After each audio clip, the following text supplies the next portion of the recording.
namichi keessan tokko kan afuura nama kutu jira beektaa kan taraasii illaanne.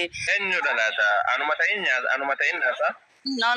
Aannan ilaala malee seeneen beeku hin jira namni ta'e gaafa akkasii wal falmii yookaan garuu wantichi taraadhaani na hubachiisudha miti karoorri ati qabdu amma fakkeenyaaf. Namaaree qabu moo namaaree dan qabne?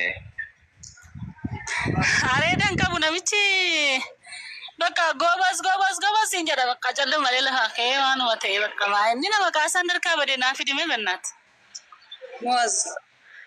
Yes, thank you. Abu wazazala jira yondare. Abu wazara bidu siri fara dekat. Baay'ee na jaarsi jiraachuu isaatti gammadeera. Dhugaa nagashiin jedha yeroo baay'ee nan fudhatu beektaa nangashu ishee lafanni jiru galuun barbaada nangashu beektaa. Amma sigasha amma ittiin na guyyaa tokko akka hafuura si kututti itti si galchina guyyaa tokko. Hafuura illee ana kutuu hin danda'u.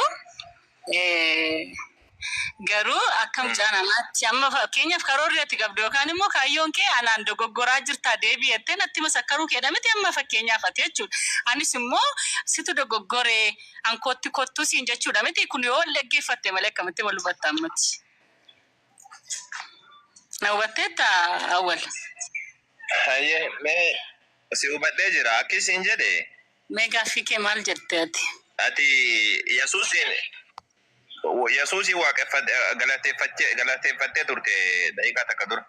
Yes. Baraan isa galateeffadha. Yesuusin maa galateeffatte? Maal sii godhee jennaan galateeffatte Yesuusin? Anaaf waan baay'ee naa godhee ana dubaaf immoo miti inni biyyuma lafaa guutuudhaaf aarsaa ta'ee siif iyyuu lataa oleera beektaa situ hin banne malee. Namichi keessan ta'u.